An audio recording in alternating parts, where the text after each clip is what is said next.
Hey everyone, it's Kelly. I'm back today with a new Life Crafted process video. This is for my Thursday 3 album that I'm creating this year.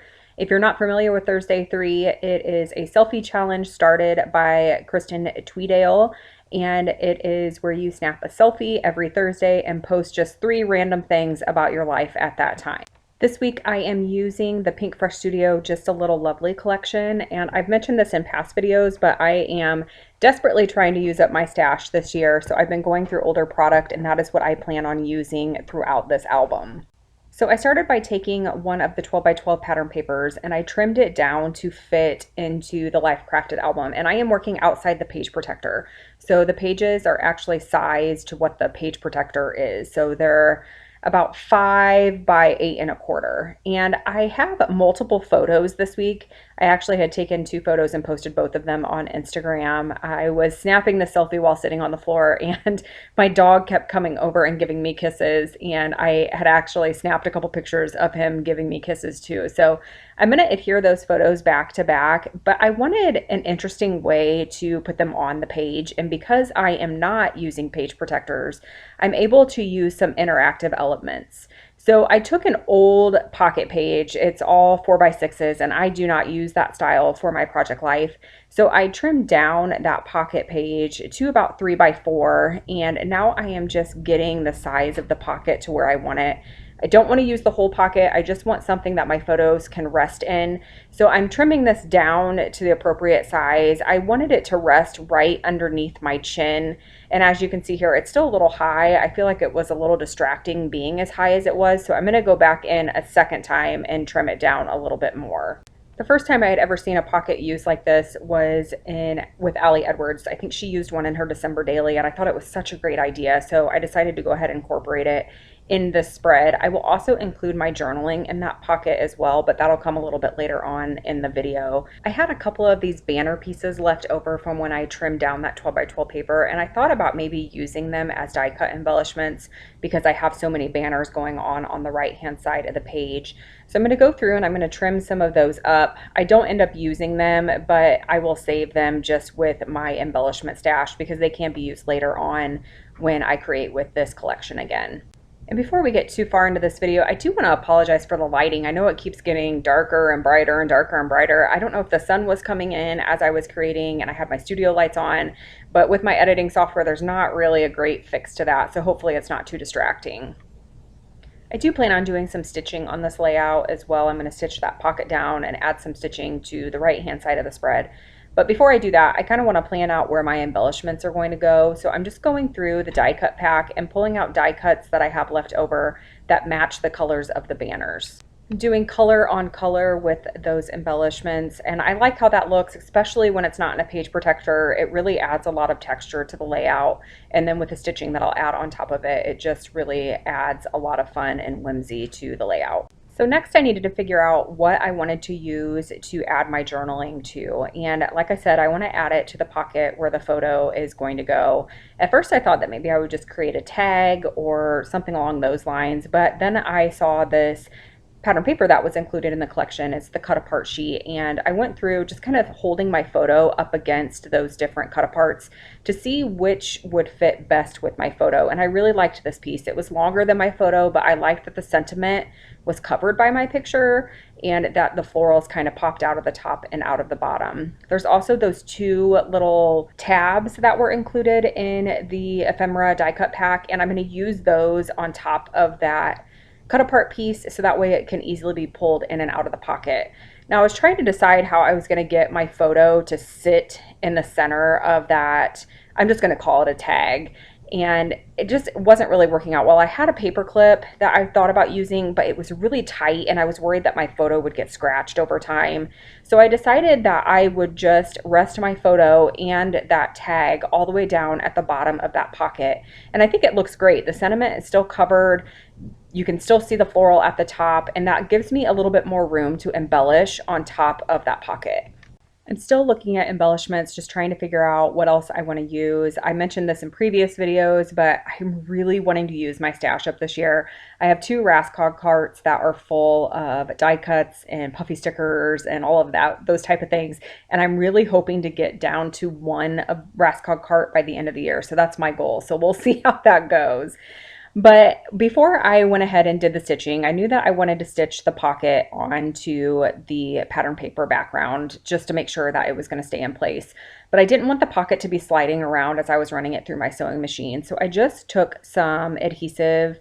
It's just the scrapbook.com adhesive, and I added it to the pocket, and that way I know it'll be secure when I run it through my sewing machine.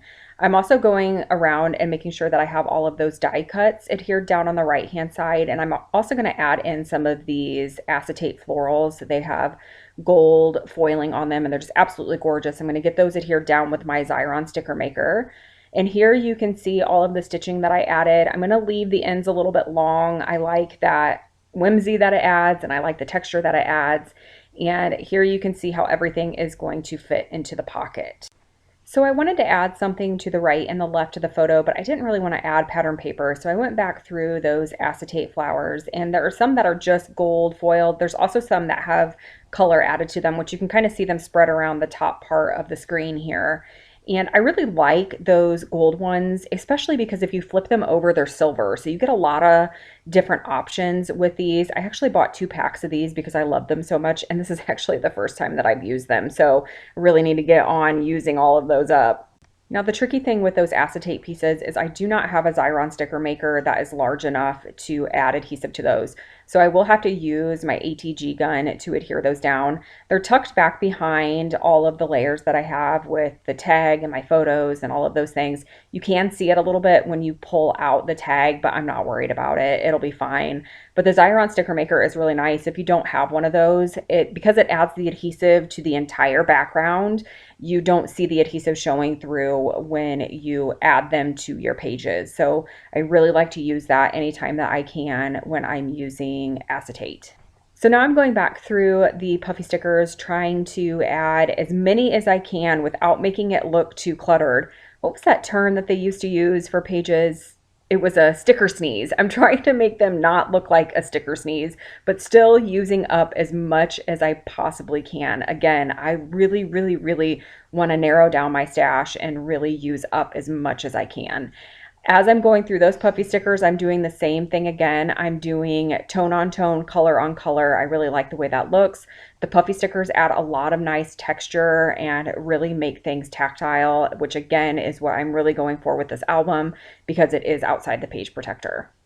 This collection also had some really beautiful enamel dots. They were this glittery gold and just absolutely gorgeous. I had used a few, but I'm going to go through and I'm going to add quite a few to both the left and the right hand side of the page. I like to try to add the same elements on both sides just to help tie the pages together. It's obviously the same pattern paper, but if you mix the embellishments across the pages, it really does make everything feel a little bit more cohesive. Now on the back of that tag, I had a really big open spot where my journaling didn't quite fill up the entire page. So I'm going through the die cuts. I also went through my stamps, but I didn't have anything quite large enough to fill that space. I thought about using this tag sentiment piece, but it didn't really feel right. So I'm going back through just trying to figure out what I want to use. I found this other piece that I really liked with a floral. Thought about using that circle, but it was a little bit too large. So I'm just kind of going through the different pieces that I have. I don't have a ton of the die cuts left, but I definitely have enough to make something work. So I decided to go with that die cut piece, and then I'm going to add another one of those acetate florals. When I adhere that down, I just add the adhesive to the portion of the flower that is going to be covered up by this die cut, and you can't even tell that there's adhesive behind it. And once I get that adhered down, that pretty much wraps up the spread. I'm really happy with how this turned out. I love the interactive piece. I love that I was able to include multiple photos, but it still looks like there's a single photo there. The journaling is also hidden, which is fine. It wasn't anything private. It was obviously something I posted on Instagram, but I really do like the aesthetics of a page like this. I don't always like to have a lot of words on my scrapbook pages, which I know is silly, and I love lots of words on my project life, but this just seems to fit my aesthetic when it comes to scrapbooking, and I absolutely love how it turned out. I love all the colors. Pinkfresh is one of my favorite scrapbooking companies, so I was so happy to get to use some of their products here. Now, I do want to thank you all so much for your comments last week on my Life Crafted series. You all were very supportive and really wanted me to continue with the series, so I plan on continuing as long as I still continue to get feedback. I mentioned this in one of the comments when I replied back to one of the comments that the views don't really matter as much to me as the interaction that I get with other paper crafters. So if I'm still getting likes, I'm still getting comments, I'm still getting engagement, that's the most important thing to me. So as long as that continues to happen, I will continue to put out this series. But I just want to thank you all so much for your support and your encouragement. It really does mean the world to me. So I plan on being back on Friday with a Project Life video. So I will see you all then. Thanks so much. Bye.